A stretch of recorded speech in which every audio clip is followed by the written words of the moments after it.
First of all मैं government seat मिलना है, यानी कि समझ रहे हो आप, लॉटरी जीतने के बराबर है। तो हमारे पास ऑप्शन क्या बचता है? तो हमारे पास ऑप्शन बचता है एमबीबीएस अब्रॉड के लेकर। तो गाइस, मेरे साथ इस वीडियो में राजीव उल अहमद है। तो चलिए इनसे हम बात करते हैं। तो भाई, आप कहाँ से हैं? तो नमस्ते, मेरा नाम राजीव उल अहमद है, मैं आसाम से हूँ। तो आप एमबीबीएस इन ताजिकिस्तान ही क्यों चुने? मेरा आपसे एक क्वेश्चन है। देखिए, इसमें बातें तो बहुत है, पॉइंट्स तो बहुत है, ठीक है। मैंने कि एमबीबीएस ताजिकिस्तान मैंने क्यों चुना है। अब देखिए, यहाँ से अगर मैं बेस से बात करूँ, जो अगर मैं शुरू से बात करूँ, क्योंकि ताजिकिस्तान एक कंट्री है, एक एग्जिस्ट करता है कंट्री, ये भी हमें नहीं पता है। यहाँ पे आने के बाद, इसके बारे में जानने के बाद ही बहुत बच्चों को, बहुत पेरेंट्सों को पता लगता है कि ताजिकिस्तान एक देश भी होता है। तो क्या है कि यहाँ पे आने से पहले जैसे हर बच्चे देखते हैं, अभी जैसे अगर मैं अपने साइड में बात करूँ, जो आसाम वेस्ट बंगाल साइड है, हम मोस्टली बच्चे एमबीबीएस अब्रॉड का मतलब यही सोचते हैं कि बांग्लादेश, हमें बांग्लादेश या नेपाल, हम ये दो हमारे पास ऑप्शन होता है। उसके बाद हम बाहर देखते हैं रशिया वगैरह। तो वैसे मैंने बहुत रशिया, आपका कजाकिस्तान हो गया, उज्बेक हो गया, बांग्लादेश के बारे में भी देखा। उसमें बांग्लादेश में आपको भी पता होगा कि जो अभी इंडिया के साथ उसका अच्छा कनेक्शन नहीं बन रहा है, वो एनएमसी गाइडलाइंस से बाहर जा रहे हैं। तो हाँ, अभी जब एनएमसी गाइडलाइंस के मेरे बारे में बोला, तो एनएमसी गाइडलाइंस भी इसमें वन ऑफ द बहुत ही बड़ा, एक मोस्ट इंपॉर्टेंट रोल प्ले करता है मेरे ताजिकिस्तान आने में। तो मैंने ताजिकिस्तान के बारे में जाना, इसके जो डिटेल्स वगैरह है मैंने उसके बारे में देखा। तो मेन चीज ये है कि जो एनएमसी गाइडलाइंस है, जो आपका 2021 में जो एनएमसी ने गाइडलाइंस इशूड किया है, उस गाइडलाइंस के मुताबिक Tajikistan one of the best, और आप कह सकते हो कि अभी के टाइम पे तो बेस्ट ऑप्शन है एमबीबीएस अब्रॉड का। तो ये मेरे को सजेस्ट किया गया था मेरे काउंसिल के द्वारा, और उसके बाद मैंने ये डिसीजन लिया। अच्छा। तो आप लाइसेंस टू प्रैक्टिस, बात होता है जब ताजिकिस्तान का, तो इसमें बात होता है कि लाइसेंस टू प्रैक्टिस का क्या सीन है, बड़ी कंट्री छोटी कंट्री, इसके बारे में आप क्या बताना चाहिएगा? तो जैसे कि मतलब आप कहना चाहते हो कि जो गाइडलाइंस के बारे में, ठीक है, मेन गाइडलाइंस। तो मेन गाइडलाइंस में अगर जैसे देखिए, जैसे आपने बोला लाइसेंस ऑफ प्रैक्टिस, अगर मैं इसमें बात करूं, तो क्या है कि एनएमसी ने क्लियरिफाइड बोल के रखा है कि हमें, आप जिस कंट्री में आप एमबीबीएस अब्रॉड कर रहे हो, आप अब्रॉड में जो एमबीबीएस कर रहे हो, जिस कंट्री में कर रहे हो, वो उस कंट्री का जो लोकल बंदों को जो मिलता है लाइसेंस ऑफ प्रैक्टिस, वो भी अब्रॉड के बच्चों को देना पड़ेगा, वो भी इंडियन बच्चों को देना पड़ेगा। बट केस क्या होता है कि जो बहुत सारे मेडिकल कॉलेजेस है, बहुत सारे कंट्रीज है, सबको पता होगा, वहां पे क्या होता है कि अलग से इशू क्या हुआ, एक सर्टिफिकेट दिया जाता है कि ये अब्रॉड बच्चों के लिए स्पेशल सर्टिफिकेट है, जो ये हमने इशू किया है, ये वगैरह वगैरह, जो कि अगर क्लियर कट भाषा में कह रहे थे तो नॉनसेंस है। वो एनएमसी कभी करेगा ही नहीं, वो कभी एक्सेप्ट करेगा ही नहीं। बट ताजिकिस्तान में क्लेरिफाइडली मेंशन किया गया by the Indian embassy, by the NMC guidelines, कि ताजिकिस्तान में आपको वो लाइसेंस ऑफ प्रैक्टिस मिलेगा जो यहाँ के बंदों को मिलेगा, जो यहाँ के स्टूडेंट्स को मिलेगा, लोकल स्टूडेंट्स को लाइसेंस ऑफ प्रैक्टिस, और वही एनएमसी एक्सेप्ट करेगा। अब दूसरा, जैसे ये मैं एक पॉइंट रखना चाहता हूँ जो एनएमसी गाइडलाइंस में है, जो कि one of the main reason most of the बच्चों हम जो यहाँ पे आए आने का रीजन है कि एट पर एक ऐसा रूल है जो एनएमसी ने इशू किया है। उसमें क्या कहा गया, अगर हम सरल भाषा में बोले तो एट पार का मतलब यह है कि 365 दिन क्लियरली आपको इंटर्नशिप करना है। अब बाहर की जगह पे क्या होता है, बाहर की जगह पे हम जैसे बाहर के कंट्रीज में क्या होता है, आपका यहाँ पे चल रहा है internship at the 6th year, the final year, और यहाँ पे आपका चल रहा है एग्जाम। बच्चे इंटर्नशिप दे रहे हैं, एग्जाम दे रहे हैं। अब इसमें क्या केस आता है, in the time of exam आप इंटर्नशिप में नहीं जा सकते हो, आप इंटर्नशिप में, आप मेडिकल ड्यूटी में नहीं जा सकते हो। तो क्या हो रहा है, यहाँ पे स्किप हो रहा है। चाहे आपका एग्जाम 3 दिन ही क्यों ना हो, 3 दिन ही आपने स्किप क्यों किया है, आपने 3 दिन वापस स्किप किया है, तो वो 3 दिन का भरपाई आपको करना पड़ेगा, ठीक है। वो एनएमसी एक्सेप्ट करेगा नहीं। और यहाँ पे आप एग्जाम दे रहे हो, इसमें फनी है, हम बोल रहे हैं हमें फनी लगेगा, पर जो बच्चे वहाँ पे जो फेस कर रहे हैं, अगर एक बच्चे ने वहाँ पे एग्जाम पे, उस बच्चे को वहाँ पे बैक लग गया, तो उसका 6 ईयर का उसको 7 ईयर बन जाएगा। वो आएगा इंडिया में, एनएमसी उसको एक्सेप्ट नहीं करेगा, एनएमसी बोलेगा तुम 365 दिन फिर से वो करके आओ। तो जहाँ पे 6 साल का कोर्स, वहां पे उसका 8-9 साल बन रहा है। तो इसी कारण की वजह से, ऐसे कुछ कारण की वजह से मैंने ताजिकिस्तान चूज किया है। ऐसे कुछ जो इंपॉर्टेंट रूल्स वगैरह है जो इशू किया गया है एनएमसी से, गाइडलाइन से, इन कारणों की वजह से मैंने यहाँ ये चूज किया है ताजिकिस्तान। भाई, तो बहुत अच्छे से हम लोग को समझा। तो इनसे आगे हम पूछते हैं, जैसे बहुत सारे कंट्री का अभी गाइडलाइंस भी आ रहा है, तो ओवर क्राउडेड सबसे मेन चीज होना चाहिए। कोई भी अगर स्टूडेंट इंडिया से आ रहे हैं तो ओवर क्राउड कंट्री पे क्या, तो हम भाई से पूछना चाहें कि वो क्या मतलब आते वक्त क्या सोचे थे, कौन से कंट्री को देखे थे।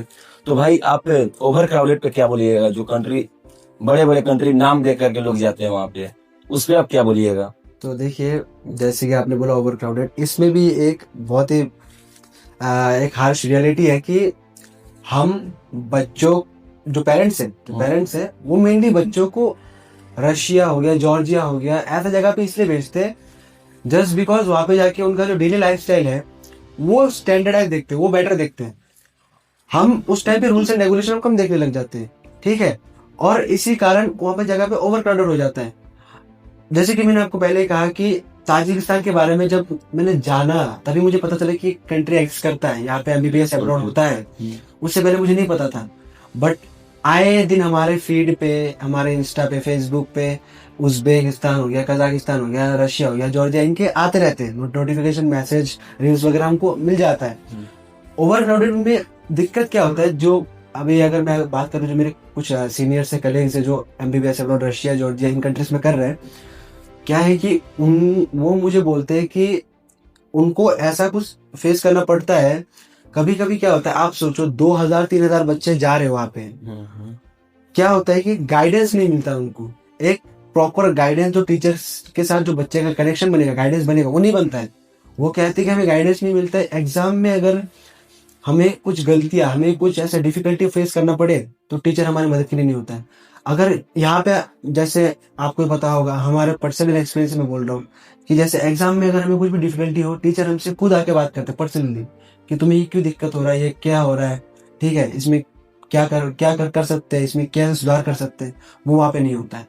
और रिसेंटली आपको एक चीज पता होगा, जैसे उज्बेकिस्तान, ऐसे कोई वो नहीं है मेरे कुछ कंट्री से, कुछ वो नहीं है कि, बट जैसे आया है एलएमसी से, तो मैं बोलना चाहता हूँ कि उज्बेकिस्तान में जैसे रिसेंटली एक नोटिफिकेशन आया है कि उज्बेकिस्तान में 3-4 कुछ यूनिवर्सिटी है जिनमें बच्चे अभी प्रोटेस्ट कर रहे हैं, बिकॉज ऑफ दिस ओवरक्राउडिंग। बच्चे प्रोटेस्ट कर रहे हैं कि हम लोग को वो फैसिलिटी नहीं मिल रहा है जो हम देख के आए थे, जो हम सोच के आए थे, हम घर से सोच के आए, तो फैसिलिटी नहीं मिल रहा है, और यहाँ पे ओवर क्राउडेड हो चुका है। हम पे जो गाइडेंस मिलना चाहिए था, वो गाइडेंस हमें नहीं मिल रहा है। और एक इस चीज में एक फनी है, थोड़ा फनी वे में है, लेकिन बहुत ही इंपॉर्टेंट चीज है, मैं ऐड करना चाहता हूँ। मैंने जब दूसरी कंट्री के बारे में जब मैं देख रहा था, दूसरी कंट्री उज्बेक, कजाक, रशिया वगैरह के बारे में, तो उन्हीं में से एक कंट्री, तो वहां पे मेरे कलीग्स कुछ पढ़ रहे हैं, तो क्या हुआ कि उनके साथ जब मैं बात कर रहा था तो कुछ रूल्स एंड रेगुलेशन वो मुझे बता रहे थे। तो उसी टाइम पे मेरे घर वाले जो है वो, उनको एक वीडियो मिला जहाँ पे एनएमसीए गाइडलाइंस वगैरह जो है क्लियरिफाइडली समझा रहा था। तो मैंने कहा, तो मेरे घर वालों ने कहा कि एक बार बेटा देख ले, बात कर ले। तो हम गए, हमारे काउंसिलर के पास गए, वहां पे जाके हमने वो गाइडलाइंस के बारे में बात किया। तो काउंसिलर ने मुझे कहा कि गाइडलाइंस समझाया कि इस जगह पे, इस यूनिवर्सिटी में आपको 6 साल के बाद एक स्पेशल फॉरेन, जैसे मैंने पहले आपको कहा था, जो जिसका कोई वैल्यू नहीं है, नॉनसेंस है, वो बोला कि आपको एक स्पेशल सर्टिफिकेट मिलेगा एज अब्रॉड स्टूडेंट, ठीक है, 6 साल के बाद, ठीक है। और वही चीज जब मैंने अपने दोस्त से पूछा जो वहां पढ़ रहा है, उससे जब मैंने पूछा, वो बोलता है 5 साल बाद मिलेगा। अब आप सोचिए इसमें जो है कॉन्फ्लिक्ट ऑफ डाउट क्या है। मुझे एक बंदा जो पढ़ रहा है वो बोल रहा है 5 साल बाद मिलेगा, और यहाँ पे गाइडलाइंस के हिसाब से बोल रहा है मुझे 6 साल बाद मिलेगा। तो उस जगह में मैं कैसे जाऊँ, मैं कैसे जाके वहां पे उस चीज को फेस करूँ एट द एंड टाइम, क्योंकि उस टाइम पे मेरे को घर आना है, मेरे को घर आके एफएमजी क्लियर करके मेरे को अपना लाइफस्टाइल फिर आगे बढ़ाना है। और उस टाइम पे मैं ये सोचूंगा या अपने, फिर वही बात है, मेरा साल नुकसान हो गया, पूरा 5 साल नुकसान हो गया मेरा। बिल्कुल पूरे नुकसान हो गया। उसी कुछ कंडीशंस की वजह से, ऐसे ही कुछ जो हम देखते, हम परखने के बाद पता चला कि this is the best option जो मैं चूज कर सकता था, और मैंने किया। कि आप एमबीबीएस इन ताजिकिस्तान के बारे में क्या सोचते हैं?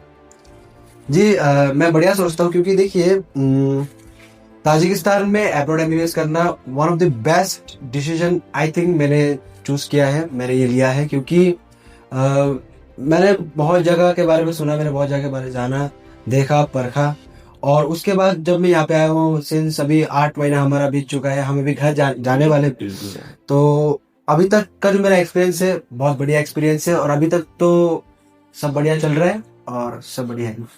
तो आखिरी सवाल मेरा बुल भाई से है, आप एमबीबीएस इन ताजिकिस्तान करके कितना खुश हैं, सेटिस्फाइड हैं इससे? देखिए पूरा सेटिस्फाइड हूँ। और मेरे लिए सेटिस्फेक्शन का मीनिंग ये नहीं है कि मैं यहाँ पे कैसे जी रहा हूँ, मैं क्या खा रहा हूँ, क्या पी रहा हूँ, नहीं। मैं चाहे तो अगर मैं चाहता मेरा लाइफस्टाइल में रशिया में जाके मैं बढ़िया से बिता सकता था, मैं चाहता तो मैं जॉर्जिया में बढ़िया से बिता सकता था, बट मैंने यहाँ पे करियर को जो मेरा जो प्रोफेशनल हो, जो मैं प्रोफेशनली करूंगा, मैंने उसको ज्यादा भाव दिया, उसको ज्यादा मैंने आगे रखा। 5 साल आने के बाद मैं अपने पर्सनल लाइफ को मैं जीऊंगा, पर्सनल लाइफ को मैं इंडिया में जाके मैं जीऊंगा, मैं फिर मेरे को बाहर जाना है, कहीं जाना मैं जी लूंगा, बट प्रोफेशनल लाइफ में कोई वो नहीं आना चाहिए। इसलिए मैंने बेस्ट को चूज किया है, और ताजिकिस्तान बेस्ट है in terms of all the rules guidelines given by the NMC, और यहाँ पे जैसे करिकुलम है बेस्ट है। तो गाइस जैसे आप बोल भाई को सुने क्या बताएं इन्होंने, तो हम देखिए कोई प्रमोशन नहीं है, कोई प्रमोटेड वीडियो नहीं है, हम यही बताएंगे आप कि आप अगर कहीं भी एमबीबीएस के लिए जा रहे हैं तो आप सबसे पहले उसके बारे में रिसर्च कीजिए, क्या है वहाँ पे, कैसे हो रहा है। कोई भी हो, कोई भी सीनियर हो, आपके अगर रिलेटिव्स वहाँ पे हो तो उनसे पूछिए, वो आपको ज्यादा अच्छा से बताएंगे। तो ऐसा नहीं है कि हम ये वीडियो बनाने का मकसद है कि आप एमबीबीएस ताजिकिस्तान से ही करें, कहीं से करें, लेकिन आपको पूरा इन्फॉर्मेशन होना चाहिए उस जगह के बारे में, कैसे वहाँ पे स्टडी चल रहा है, क्या हो रहा है। तो आप इसको रिसर्च करके ही सुने। तो बताइएगा ये वीडियो कैसा लगा, फिर मिलते हैं आपसे। अभी के लिए इतना ही, नेक्स्ट वीडियो मिलते, तब तक के लिए ओके भाई, जय हिंद, जय भारत।